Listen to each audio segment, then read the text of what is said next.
One is the Regulatory Commission of the state, then government, Director of Technical Education, technical universities, and moreover AICTE. So we are working under the style of inspectors. The fees is regulated by the agencies. As Ms. Gupta has told us that we have to purchase journals worth rupees 14 lakhs, every Indian college has to purchase. And what is the fund to purchase? Even the infrastructure which is required for the college, that is not there. But we are forced to purchase all their journals. And I have seen, this is my practical experience, none of my students in last year has gone through that journals.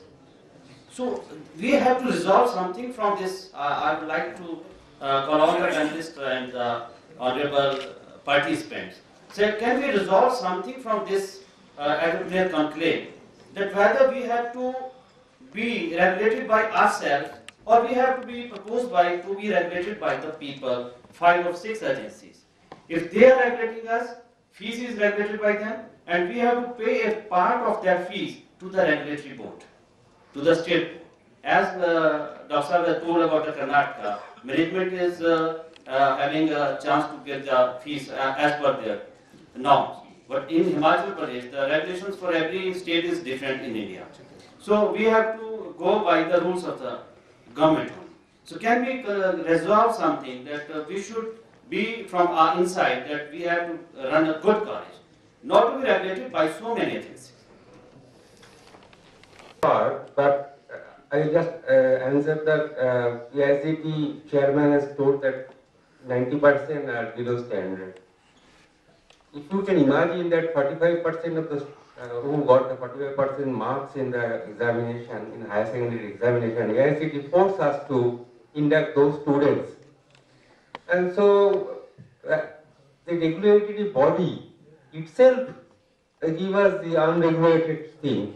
So what can I do with the 45% marks of the students who can be ultimately will be the engineer and asking for a job, and that will be a problem. Second one, it is true that in our state, in West Bengal, there is a commission and for fee commission, fee structure committee, and that will regulate the fee. And so there is no scope for the others to increase the fees, any management or others. And it is a part of the, I think that the regulatory bodies to take care of the how to regulate it.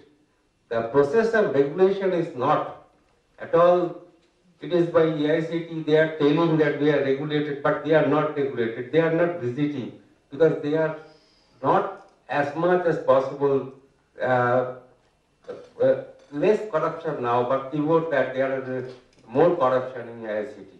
And so the corruption and politics and all is a part and parcel of the game in the higher education itself. Thank you. I think the question was absolutely right, that the multiplicity of agencies and you have to have several bosses to whom you have to answer is a real big question mark for many of the institutes. Not only private institutes, but even government institutes also face this problem. Because every state government, or every body, if you are participating in another World Bank program called TechWeb, each one keeps asking about different kinds of information. And all the time, faculty, instead of teaching, they keep on collecting data and filling the form. And most of that is not uploadable in the form of Excel files or PDF files, but physically is to be entered. And you put in some clerks, and some of them will do mistakes. And I think we will have to really have one common agenda, that what is the information that you really seek from each one of these institutes, and make a common format. The same format should be shared with whether it is state board or whether it is fee regulatory board or whether it is All India Council for Technical Education, Architecture, Management, whatever. I think that is the real answer to this. But there must be some sort of regulation that is necessary, but it should be level playing field for everyone. Actually, that is what we feel.